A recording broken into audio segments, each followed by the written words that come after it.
நீங்கள் ஆக்சுவலாக இயக்குனர். இந்த இயக்குனர் எப்படி உங்களை இயக்கியிருக்காரு? அவர் நடிகராக நடிச்சிருக்காரா இல்லை இயக்குனராகவே நடிச்சிருக்காரா? இயக்குனர் நடிச்சிருக்காரு. அது எனக்கு லாஸ்டா புரியல. எனக்கு புரிஞ்ச வரைக்கும் நான் ஒரு பதில் சொல்றேன். ஆக்சுவலாக டைரக்டர்னா ஒரு போர்ஷன்ல இப்படி தான் நடிக்கணும் அவர் சொல்லுவாங்க. ஆமா. நீங்களும் இயக்குனர் தானே? ஆக்சுவலாக அவர் சொன்னது வாங்கிட்டீங்களா? நடிகரா நீங்க ட்ரை பண்ணீங்களா இல்லை இயக்குனராகவே ட்ரை பண்ணீங்களான்னு? நானு ஓகே இல்ல முழுக்க அவர் தான். அவரு அப்படி விட மாட்டாரு. நானும் வந்து ஆரம்பத்துல வரும்போது சரி நம்ம ஃப்ரெண்டு தானே, அப்படியே போய் அப்படியே போடுவோம், ஒரு 2 டைலாக் போடுவோம், கவுண்டரை போடுவோம், ஜாலியாக இருக்கும் அப்படின்ற மாதிரி தான் நான் வந்து நினச்சேன். நம்ம இஷ்டப்படி லைட்டாக அப்படி பண்ணிக்கலாம் அப்படின்னு நினச்சேன். ஆனால் அது முதல் நாள்லேயே எனக்கு வந்து தெரிஞ்சிருச்சு. ஏன் இது இல்லையே டைலாக் அப்படின்னு வந்துட்டார். ஸோ இல்லை ப்ரோ, இது ஒரே ஒரு மானே தேனே தானே அப்படின்னா, இல்லை அது இந்த கேரக்டர் இப்படி தான் பண்ணோம் அப்படின்னு சொல்லிட்டு ஹி வாஸ் வெரி ஸ்பெசிஃபிக்.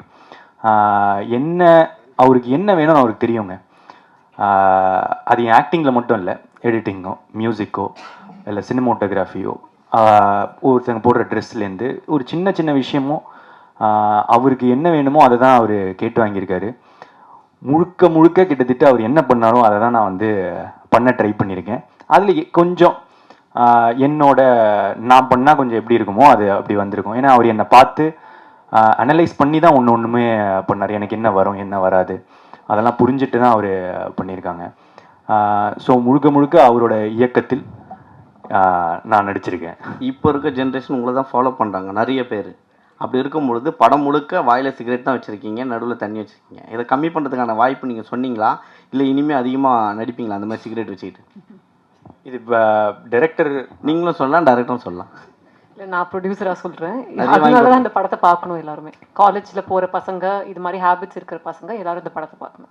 இந்த படத்தில் வந்து ஒரு ரொம்ப இம்பார்ட்டண்ட்டாக நாங்கள் ஒரு சொல்ல ட்ரை பண்ணியிருக்கோம். It's a very meaningful film. It's not a chilli college film கிடையாது. மிஸ்டர் அஸ்வத் ஆக்சுவலி ஓமை கடவுளே ஓமை கடவுளை வந்த டைமில் தான் இந்த டிவோர்ஸஸ் வந்து அதிகமாக பூம் ஆச்சு. அண்ட் இப்போ வரைக்கும் அதில் பெரிய சேஞ்சஸ் எல்லாம் அதிகமாகிட்டே தான் இருக்குது. ஆனால் அவங்களோட மூவி இப்போ வரைக்கும் அதுக்கான ஒரு மெசேஜாகவே நிற்குது. அந்த மாதிரி இந்த மூவி இப்போ இருக்கிற ஜென்ரேஷனோட பிரச்சனை அல்லது ஏதாவது ரிலேஷன்ஷிப் இஷ்யூஸை வந்து டிஸ்கஸ் பண்ண போதா? எதுவும் any messages will you gonna convey அந்த மாதிரியா? Ma'am, with respect to women relationship இந்த படத்தில் நிறையா இருக்குது மேம். ஆனால் அது ப்ரையாரிட்டி, அது மட்டும் ப்ரையாரிட்டி கிடையாது. ஏன்னா ஓமை கடவுளே is purely on love relationship drama. இது ரிலேஷன்ஷிப் ட்ராமா மட்டும் கிடையாது. ஆனால் நீங்கள் கேட்குற அந்த ரிலேஷன்ஷிப் ஆங்கிளை வந்து பர்ஃபெக்டாக வந்துட்டு இந்த படத்தில் ஹேண்டில் பண்ணியிருக்கோம்.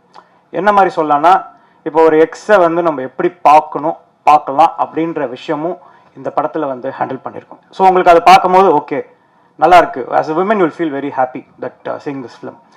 அதே மாதிரி இப்போ நீங்கள் அந்த இது கேட்டிங்கல்ல, அந்த சுண்டி விடுறதெல்லாம், அதுக்கான அடிலாம் இருக்குது அவருக்கு இந்த படத்தில்.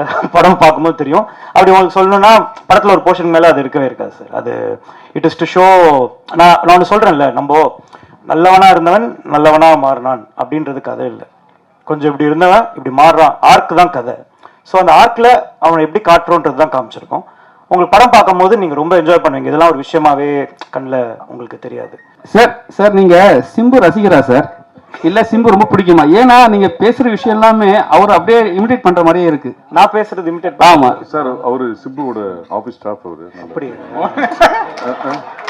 குரல் டிவி ஸ்டாஃப், குரல் டிவி ஓனர் அவர் சார். ஆனால் ஒன்று சொல்லியிருக்காங்க சார், நீங்களும் சிம்பு சாரும் படம் பண்ணால் 7ஆம் படம் நல்லா இருக்கும் அப்படின்னு நிறைய பேர் சொல்லியிருக்காங்க. மேபி அது நீங்கள் சொல்கிறது நல்லா இருக்கலாம். அது நான் ஒரு நல்ல காம்ப்ளிமெண்ட்டாக எடுத்துக்கிறேன் சார். மேடம், முந்திலாம் ஏஜிஎஸ் படம்னாலே கல்பாத்தி பிரதர்ஸ் 3 பேர் வருவாங்க. இப்போ எல்லாமே கல்பாத்தி சிஸ்டர் நீங்கள் 2 பேர் வரீங்க. அதனால ப்ரொடியூசராக கேட்குறோம், சக்ஸஸ் ரேட் வந்து தமிழ் சினிமாவில் வந்து ரொம்ப கம்மியாகிட்டு இருக்கு, போன வருஷத்தோட இந்த வருஷம் கம்மியாகிட்டு இருக்கு அப்படின்னு சொல்றாங்க. இதுக்கு முக்கியமான காரணம் ஹீரோவோட சம்பளம் வந்து பல மடங்கு கூடுது அப்படிங்காங்க. லவ் டுடேக்கு அப்புறம் இவர் பல மடங்கு இந்த படத்துக்கு சம்பளம் வாங்கினாரா? நாங்கள் நம்பர்ஸ் கேட்க மாட்டோம், உண்மையா இல்லையா? அப்பெல்லாம் எங்களுக்கு என்ன ஆசையோ அது கொடுக்குறோம். அவருக்கு என்ன வேணுமோ அது நடக்குது. பிட்வீன் ஹீரோ அண்ட் ப்ரொடியூசர் தான் அது எப்போவுமே.